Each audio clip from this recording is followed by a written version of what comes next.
नमस्ते to all of you. परसों जो जीएसटी काउंसिल की मीटिंग हुई थी उसका एक पार्ट जो 1 घंटे का सेशन है वो हमने यूट्यूब में अपलोड भी कर दिया है। और कुछ बचे हुए टॉपिक्स है वो डिस्कस कर रहे हैं आपके साथ। ये इसको पढ़िए आप। Amendment of section 15 and section 34 of CGST act 2017 respect of post sale discount. मैंने इसको पूरा पढ़ा है और मुझे लगता है जो पुराना भूत था जीएसटी का वो वापस आ रहा है। आपको देखिएगा, आपको मिलेगा। The council has recommended. अच्छा, मैं इसको पढ़ने से पहले मैं आपको कुछ बैकग्राउंड, ये पुराना भूत क्या है वो भी बता देता हूँ, ताकि आप मुझे एक बात बताइए। GST credit note, credit note क्या होता है? What is credit? Supplier recipient. Credit note is govern by section 34। Supplier ने कोई गुड्स या सर्विसेज प्रोवाइड किया, ओनली 4 कंडीशन में दे सकते हैं। 100 + 18 = 118। उसके बाद रिसिपिएंट इस गुड्स को वापस, अब इसके अगेंस्ट इनवॉइस भी इशू करेगा। सेल्स रिटर्न भी, हाँ, वो तो इनवॉइस आएगा सप्लायर से रिसिपिएंट के पास। इनवॉइस अगर उसमें रिसिपिएंट में कोई डिफेक्ट हुआ तो रिटर्न भी करेगा, यस, या फिर रेट डिफरेंस आएगा, करेक्ट। या फिर quantity discount, post discount, annual discount के लिए देंगे। यस, टारगेट फोर डिस्काउंट होगा। फोर कंडीशन के लिए देते हैं खाली। हाँ, केवल चार चार एक्शन के लिए क्रेडिट नोट दिया जा करेक्ट। सकता। 34 वो बोल। अब रिसिपिएंट इसको अगर वापस करना चाहता है, इसको गुड्स रिटर्न, तो दो प्रोसीजर्स हैं। या तो ये रिसिपिएंट एक इनवॉइस इशू कर दे, बिल्कुल सही। या फिर सप्लायर जो इनवॉइस इशू करेगा वही क्रेडिट नोट इशू करेगा। तो रिसिपिएंट हम्म। कोई credit note, debit note, credit note issue कर सकता, तो यही क्रेडिट नोट इशू कर देगा। बिल्कुल सही है, सप्लायर ही बनाता है क्रेडिट नोट। तो सप्लायर अगर क्रेडिट नोट बनाएगा और वो सारे कंडीशन जीएसटी के सेटिस्फाई होते हैं, तो इसको हम हाँ, लोग जीएसटी क्रेडिट नोट बोल देते हैं। बिल्कुल सही। टाइम 30 नवंबर ये सब। हम्म। और ये क्रेडिट नोट इशू करेगा तो ये क्या करेगा? अपना आउटपुट टैक्स इस क्रेडिट नोट के बेसिस पे कम कर लेगा। बिल्कुल सही। और रिसिपिएंट ने जो 18 रुपया क्रेडिट क्लेम किया था वो अपना आईटीसी इस क्रेडिट नोट के बेसिस पर 18 रुपया कम कर लेगा। रेवेन्यू हाँ। न्यूट्रल हो गया पूरा का पूरा। हम्म। अब अगर ये कंडीशन 34 सबसेक्शन 2 के कंडीशन को नहीं सेटिस्फाई करता है तो वो कौन सा क्रेडिट नोट इशू करता है? Financial credit note, financial credit note. Financial credit note, या हम्म। फिर इसको हम लोग कमर्शियल क्रेडिट नोट भी बोल देते हैं। और हम्म। फाइनेंशियल क्रेडिट नोट और कमर्शियल क्रेडिट नोट ये जीएसटी 1 में अपलोड भी नहीं होता। जीएसटी क्रेडिट नोट तो जीएसटी 1 में अपलोड भी होता है, फाइनेंशियल क्रेडिट नोट और या फिर कमर्शियल क्रेडिट नोट जीएसटी 1 में अपलोड नहीं होता। तो अगर अपलोड नहीं होता तो ये अपना आउटपुट टैक्स को कोई चेंज नहीं करता, ये अपना आईटीसी को भी कोई चेंज नहीं करता। बिल्कुल भाई, बराबर है। अब एक सिचुएशन और है क्रेडिट नोट इशू करने का, डिस्काउंट। मान लीजिए रिसिपिएंट को टारगेट अचीव कर लेता है तो, और या सप्लायर रिसिपिएंट को बोलता है ऐसा है कि आप 100 रुपया में खरीदा, आप 90 रुपए में बेचो, बाकी 10 रुपए का हम लोग आपको कंपनसेशन दे देंगे। बोलो कैसे दोगे? बोलो फाइनेंशियल क्रेडिट नोट या फिर कमर्शियल क्रेडिट नोट दे देंगे। करेक्ट है ना? हाँ, ये हम्म। मोबाइल फोन्स में ज्यादा होता है sir.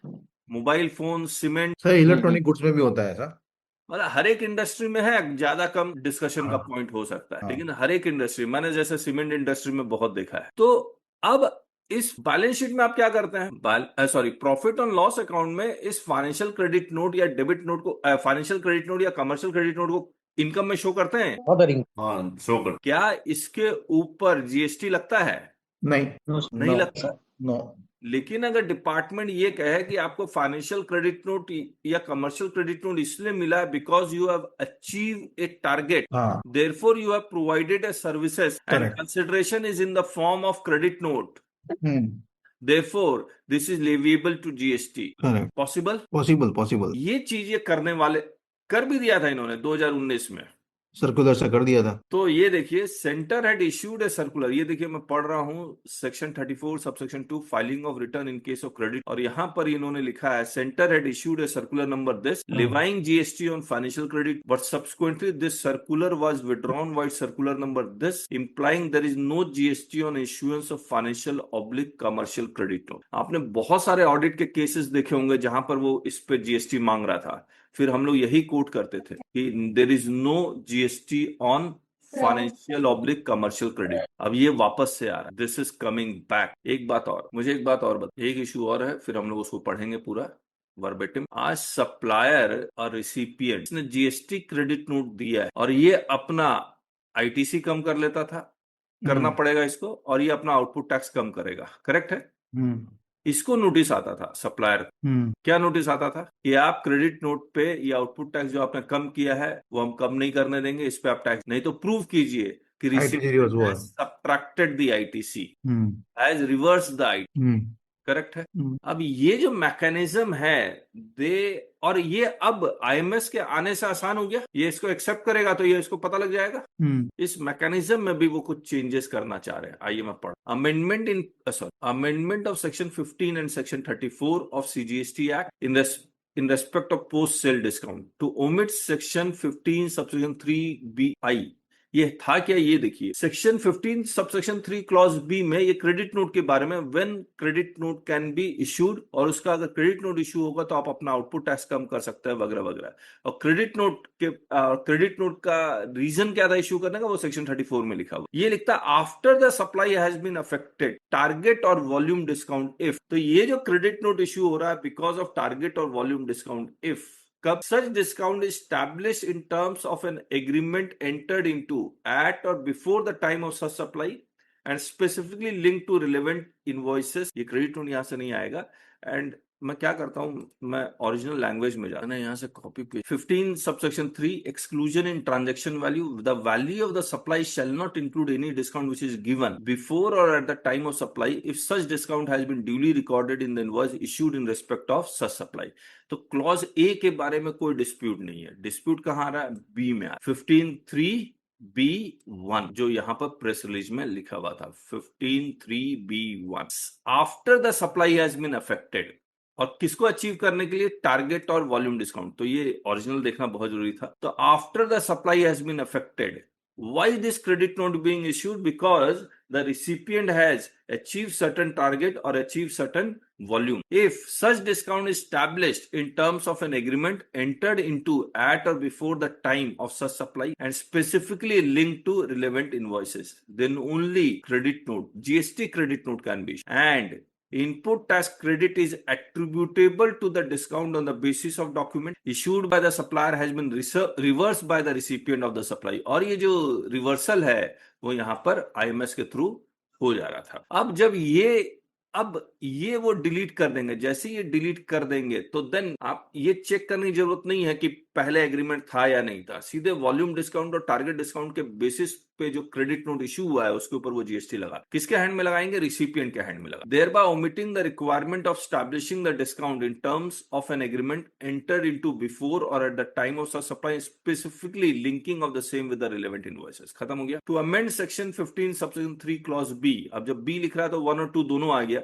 To provide that discount should be granted through a credit note issued under section 34 of the CGST Act and to correspondingly amend section 34 to include reference to section 15 subsection 3। अब जब आप यहाँ पर credit note का chapter में आएंगे और 34 subsection 2 में आएंगे, इसको जब आप पढ़ेंगे तो इसमें 15 सबसेक्शन 3 का कोई जिक्र है। इन्होंने एक प्रोवाइजो जरूर ऐड किया था कि ताकि ये स्टैब्लिश हो सके recipient has reversed the credit, and to correspondingly amend section 34 to include reference to section 15(3)(b) so as to provide for reversal of ITC credit by the recipient in case where post sale discount is given and value of supply is reduced through GST credit। तो discount, volume, target discount के basis पे, volume के basis पे अगर आपको GST credit note दिया जाता है तो सिमिलरली आउटपुट टैक्स कम होगा और आईटीसी रिवर्स होगा। लेकिन जीएसटी क्रेडिट नोट नहीं हुआ, फाइनेंशियल क्रेडिट नोट हुआ या कमर्शियल क्रेडिट नोट हुआ, तब टू रिसेंड सर्कुलर नंबर, अच्छा ये इसको अच्छा ये पढ़ लेते हैं पहले, ये क्या है। To rescind circular number this which provided a mechanism ensuring compliance of conditions of this by the suppliers। तो यहां पर ये सर्कुलर में क्या, ये चार्टर्ड अकाउंटेंट का सर्टिफिकेट था क्या, 212/6/24? 5 लाख तक का सर वो सप्लाई रिसिपेंट देगा, 5 लाख के ऊपर चार्टेड अकाउंट वो सर्कुलर रिसेंड कर देंगे। ओके। हाँ। तो ये सर्कुलर में कोई सनसेट क्लॉज नहीं था इसका मतलब। यस। तो आईएमएस आ ही गया है, जब आईएमएस आ ही गया है तो इसकी जरूरत भी नहीं है। हाँ वही है सर्टिफिकेट, ठीक है। तो अब ये आईएमएस से होगा। अब ये देखिए, issuance of circular on certain issues pertaining to post sale discount in order to remove ambiguity and legal disputes the council recommended to provide clarification on certain issues pertaining to post sale discount, namely non reversal of ITC on account of post sale discount through financial oblique commercial credit note, treatment of the post-sale discount provided by manufacturer to the dealer as additional consideration in the transaction between dealer and the end customer, treatment of post-sale discount as consideration in lieu of promotional activities performed by the dealer। ये tax होने वाला है। आप लोग का सवाल या thought? Sir Roman 3 को क्या बोल रहे थे? रोमन थ्री सर, 3 कहाँ है? रोमन 3 ऊपर कहीं था ना सर, जो 3 कंडीशन पर है अभी। 2 ही कंडीशन है, 1 और 2। ये नहीं सर, नीचे नीचे लिखा है हमारे बुक में इसमें बुक में था ये। कहीं बुक में भी 2 ही, ए बी, फिर बी के 2 पार्ट। यहाँ पे 194R का TDS कट रहा था सर, अब वो देखिए, ये सारी हमने चीजें। किताब में भी लिखा है, इन case of any discount which is offered eight a later stage the supplier shall issue GST credit note. Supplier shall reduce its output tax and recipient shall reduce corresponding ITC या reverse corresponding ITC. Reverse word सही है। Sir यहाँ पे मेरा एक question है। एक minute रुक जाइए। In case supplier issue financial credit note oblique commercial credit note, neither supplier shall reduce output tax nor recipient shall reverse its. एक मिनट में अमित जी क्या बोल रहे थे आप? सर जहाँ पे वो 194R का TDS कट रहा था ना, तो वो सारे ट्रांजेक्शन के ऊपर अब GST एप्लीकेबल हो जाएगा। हाँ, ये तो बोलना ही भूल गया, करेक्ट है। 194R, 194R वैसे था किस लिए? अमित जी क्या बोल रहे सर? मतलब सर वो जो 194R में जो बताइए पेरकुजाइटिस, अमित जी। पेरकुजाइटिस, पेरकुजाइटिस तो सर गिफ्ट वगैरह बोलिए देते सर। हैं ना, गिफ्ट वगैरह देते हैं फॉरेन कि टूर, फॉरेन टूर। टूर वगैरह नहीं, देते हैं। अमित जी क्या बोल रहे थे? एक मिनट रुक जाइए। 194R में सारे नॉन मॉनेटरी परक्विजिट्स ही आएंगे या मॉनेटरी भी आएगा? मॉनिटरी भी आएगा Non-monetary। सर, मॉनिटरी भी आएगा सर, अच्छा, क्योंकि वो टूर गया नहीं, टूर का पैसा डाल देते थे 194R में काट के अकाउंट में उसका। महेश जी क्या बोल रहे हैं? सर मैं ये कह रहा हूँ कि अभी जो फाइनेंशियल क्रेडिट नोट हम दे देते थे, अब ये बात कर रहे हैं जीएसटी क्रेडिट नोट देना है। नहीं, ये नहीं बात कर रहे। आपके पास ऑप्शन दोनों है, या तो जीएसटी क्रेडिट नोट दीजिए या फाइनेंशियल क्रेडिट नोट दीजिए। जीएसटी क्रेडिट नोट का में आउटपुट टैक्स और ITC reversal, financial credit note में रिसिपिएंट इनवॉइस इशू करेगा सप्लायर को और जीएसटी लगेगा। तो सर एक अल्टीमेटली ट्रांजैक्शन तो रेवेन्यू न्यूट्रल ही रहने वाली है, डिपार्टमेंट को तो कोई बेनिफिट इससे होने वाला नहीं। सर एक प्रैक्टिकल ट्रांजेक्शन है, एक सर्विस इंडस्ट्री है सर। एक मिनट अमित जी। महेश जी का जो पॉइंट है, जो सप्लायर रिसिपिएंट ये यहाँ गया, ये फाइनेंशियल क्रेडिट नोट इशू कर रहा है। अच्छा, जीएसटी क्रेडिट नोट इशू करता तो आउटपुट टैक्स कम करता और आईटीसी रिवर्स करता। अब ये फाइनेंशियल क्रेडिट नोट में ये इनवॉइस इशू कर देगा तो ये आउटपुट टैक्स दे देगा और ये आईटीसी अवेल कर लेगा। ट्रांजेक्शन रेवेन्यू न्यूट्रल है, करेक्ट। तो फिर ये इतना प्रोसीजर, मुझे लग रहा है इसका प्रोसीजर आने का क्या कारण मैं आपको बताता हूँ। जो अभी हम लोग एक ऑडिट सीमेंट इंडस्ट्री का फेस कर रहे हैं, इसमें ये कह रहा है कि आपके पास स्टॉक मान लीजिए 100 रुपए का था, आपने इसको बेच दिया 90 रुपए में, फिर भी आपके प्रॉफिट ऑन लॉस अकाउंट में प्रॉफिट दिख रहा है और आप एक भी आईटीसी कैश में जमा नहीं करवा रहे हैं, sorry tax, output tax cash में नहीं जमा करवाते हैं। आखिर लॉस में भी बेच रहे हैं और कैश में भी जमा नहीं करवा रहे, क्यों? तो ये सीमेंट इंडस्ट्री कहता है सर हमारे पास प्रॉफिट तो फाइनेंशियल क्रेडिट नोट का है, इसीलिए नहीं कर रहे।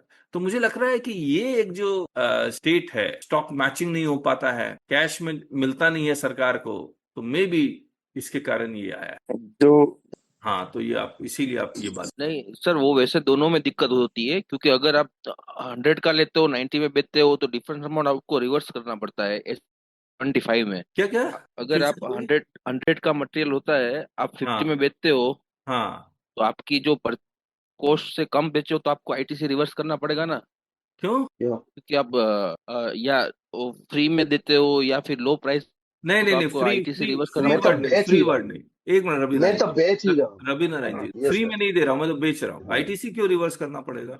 क्यों 100 का मटेरियल मैं 50 में दे रहा हूँ, मैं 2 रुपए में दूंगा, आईटीसी क्यों रिवर्स करना पड़ेगा? कहाँ लिखा हुआ है? बिलो तो करनी पड़ेगी ना। नहीं तो ओहो, मैं कर रहा हूँ, कहाँ लिखा हुआ आईटीसी रिवर्स करना? कहीं नहीं लिखा हुआ, अच्छा, कहीं नहीं। जीएसटी तो सर ट्रांजैक्शन वैल्यू पे लगता है।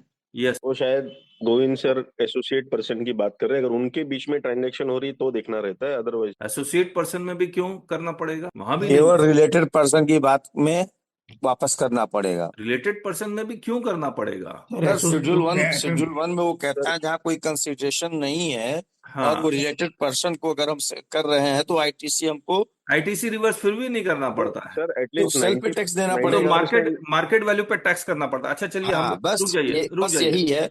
रुक जाइए। हम लोग ना एकदम जो डिस्कस कर रहे हैं वहां से एकदम अलग हो गए। तो राजेश जी, ये वापस आ रहा है, ये issuance of circular certain issues pertaining to post sale discount, treatment of post sale discount as consideration in lieu of promotional activities etcetera perform by the dealer. तो ये वापस सर आता है। प्रमोशन एक्टिविटी तो समझ में आती है कि वहां तो चोरी नहीं होनी चाहिए, वहां राजेश तो जी, उनको टैक्स देना पड़ेगा।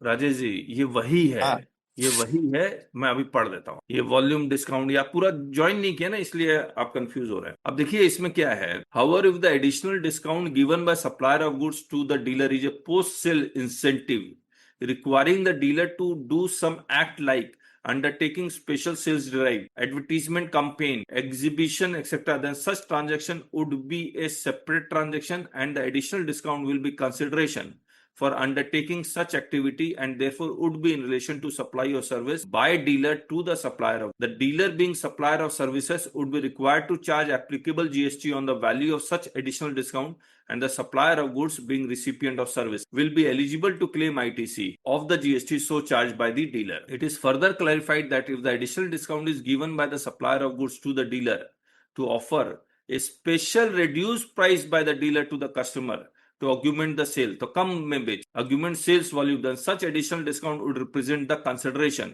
flowing from the supplier of goods to the dealer for the supply made by dealer to the customer. This additional discount as consideration payable by any person would be liable to be added to the consideration payable by the customer for the purpose of arriving the value of supply in the hands of dealer under section 15. The customer, if registered, would be eligible to claim ITC of the tax charge. There may be cases where post-sale discount granted by the supplier of goods is not permitted to be excluded from the value of supply in the hands of the said supplier, not being in accordance with this. It has already been clarified that the supplier of goods can issue financial/commercial credit note in such cases, but he will not be eligible to reduce his original tax rate. तो अगर GST credit note issue नहीं कर सकता है तो फाइनेंशियल/कमर्शियल credit note, मानिए goods return के case में फाइनेंशियल और क्रेडिट नोट इशू कर दे, तब ये सर्कुलर, तब प्रमोशनल डिस्काउंट, उस पर जीएसटी नहीं देना है। जीएसटी तभी देना है when it relates to special sales drive, advertisement campaign, exhibition etcetera, वरना प्रमोशनल एक्टिविटीज के ऊपर देना है। Yes, doubts have वो been raised goods as to whether the dealer will be eligible to take ITC of the original amount paid by the supplier of goods or only to the extent tax payable on the value of net amount of this. So obviously it is clarified that promotional activity पे तो sir पहले भी हम लोग देते ही थे। कब देते थे राजेश जी?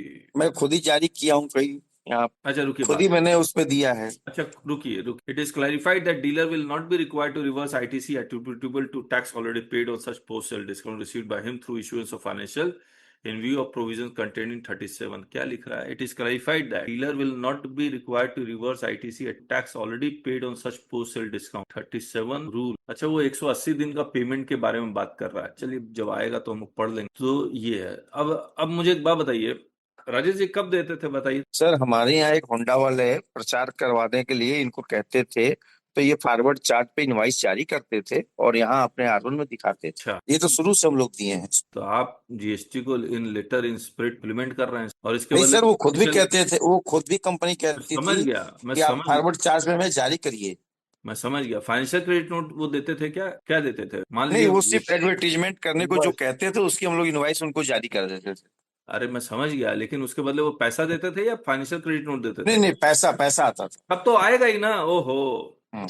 तब तो आएगा ही, तब तो कोई दिक्कत ही नहीं है। नहीं तो वैसी जगह में फाइनेंशियल क्रेडिट नोट की जरूरत भी तो नहीं थी सर। अरे Rajesh ji, financial credit note या कमर्शियल क्रेडिट नोट इशू करने पे इसको कंसिडरेशन माना जाएगा। मान लीजिए कंपनी कहती है एडवर्टीजमेंट कीजिए, हम आपको फाइनेंशियल क्रेडिट नोट देंगे, तो इस फाइनेंशियल क्रेडिट नोट के ऊपर जीएसटी लग जाएगा। बहुत सिंपल। यस, कौन कह रहा है? सर एक डाउट ऐसा था सर, सर्विस इंडस्ट्री है सर, उसने बिल रेज किया 1 अप्रैल को सर, वो मैन पावर रिक्रूटमेंट का है सर, लेकिन जो नहीं, आप एक बात बताइए अमित जी, इस टॉपिक से हट के बात कर रहे हैं? नहीं टॉपिक का ही है सर, जरा उसमें अच्छा। डाउट है, बताइए जरा। उसने बिल तो 1 अप्रैल को रेज किया, लेकिन सामने वाले पार्टी ने वही चीज का TDS 31 मार्च में बुक कर दिया है।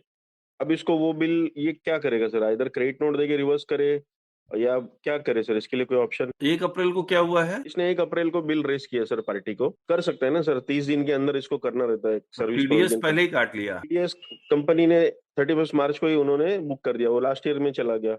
ये बिल बुक कर पेमेंट पहले एडवांस पेमेंट के ऊपर दे दिए सर। नहीं एडवांस में कुछ पैसा नहीं दिया है, बिल रेस करने के बाद पैसा आता है। तो सर ऐसे केस में क्या करे सर? क्योंकि ये तो इनकम टैक्स में भी डिफरेंस आएगा, जीएसटी में भी आ रहा है। तो क्रेडिट नोट, ये सर्विस इंडस्ट्री है, तो क्रेडिट नोट रेस कर सकता है कि नहीं कर सकता है? क्या करेगा सर ये? मतलब अकाउंटिंग एंट्री के बेसिस पे टीडीएस काट लिया इनकम टैक्स में, है ना? हाँ नहीं, सर्विस का कंप्लीशन मार्च में ही हो गया था सर, प्रोविजन कंप्लीट हुआ था। मैं समझ गया। तो टीडीएस का, इनकम टैक्स का टीडीएस पढ़ेंगे तो आपने अगर अकाउंटिंग एंट्री भी कर ली है 31 मार्च को, तो वो टीडीएस काट लेगा। जी सर, अभी इसमें अपन क्रेडिट नोट दे सकते हैं क्योंकि टैक्स तो जीएसटीआर 1 में भर दिया था अप्रैल में। आप, और ये जो रिसिप मुझे ये सप्लायर है या रिसिपिएंट? नहीं, ये सप्लायर है ना सर, सर्विस देता है सर, मैन पावर रिक्रूटमेंट का ये सर्विस देता है। और इसके जो रिसिपेंट है वो एमएनसी से है सर। नहीं, एक बात बताइए, इसने यहाँ पर टीडीएस काटा, करेक्ट? इनवॉइस हाँ 1 एमएनसी अप्रैल को इशू रेज किया किया जी है, सर, हाँ तो ये इनवॉइस वो अपने जीएसटीआर 1 में अप्रैल के महीने में डालेगा। हाँ सर, यस। फिर हमने जब टीडीएस रिकंसिलेशन किया तो हमको मालूम पड़ा, अरे ये पार्टी ने तो मार्च में दिखाया है और इन्होंने तो मार्च में क्या अप्रैल में दिखलाया? दिखा रहे। मार्च में तो टीडीएस है। मार्च में टीडीएस है और उसी सेम बिलिंग जो हुआ है वो अप्रैल में हुआ है, वहां पे फाइनेंशियल ईयर चेंज हो जा रहा है। हाँ, तो ये मैंने तो पार्टी को बताया, रिकंसिलेशन का इशू है, क्रेडिट नोट का तो इशू है भी नहीं है। नहीं सर, फिर जीएसटी में अगर नहीं तो हमको नोटिस आएगा ना सर, टीडीएस से हाँ, मिसमैच तो होगा इनकम टैक्स से। हाँ, वो तो आप दिखलाइए आप ये एक और केस क्यों में क्या मैं कॉम्प्लिकेट क्रेडिट करना नोट चाह दे रहे हैं? सकता हूँ? अमित जी, आप क्यों कॉम्प्लिकेट करना चाह रहे हैं क्रेडिट नोट ये सब इशू करके? नहीं नहीं, सर्विस इंडस्ट्री को क्रेडिट नोट पॉसिबल है कि नहीं सर, मुझे वो जानना था। नहीं, वो तो पॉसिबल है, लेकिन अच्छा, credit note deficiency of services का पॉसिबल है, रिटर्न ऑफ सर्विस या का नहीं पॉसिबल। क्या पूछ रहे थे रविनारायण? नहीं सर, मैं ये बोल रहा हूँ कि सीमेंट इंडस्ट्री में बहुत सारे पोस्ट सेल डिस्काउंट के नाम पर कुछ हम्म जीएसटी क्रेडिट नोट इशू करते हैं, बाद में volume discount, trade discount, tour discount करके वो फाइनेंशियल क्रेडिट नोट दे देते थे। तो इसको टारगेट करके इन लोगों ने लाया है, उसको जीएसटी में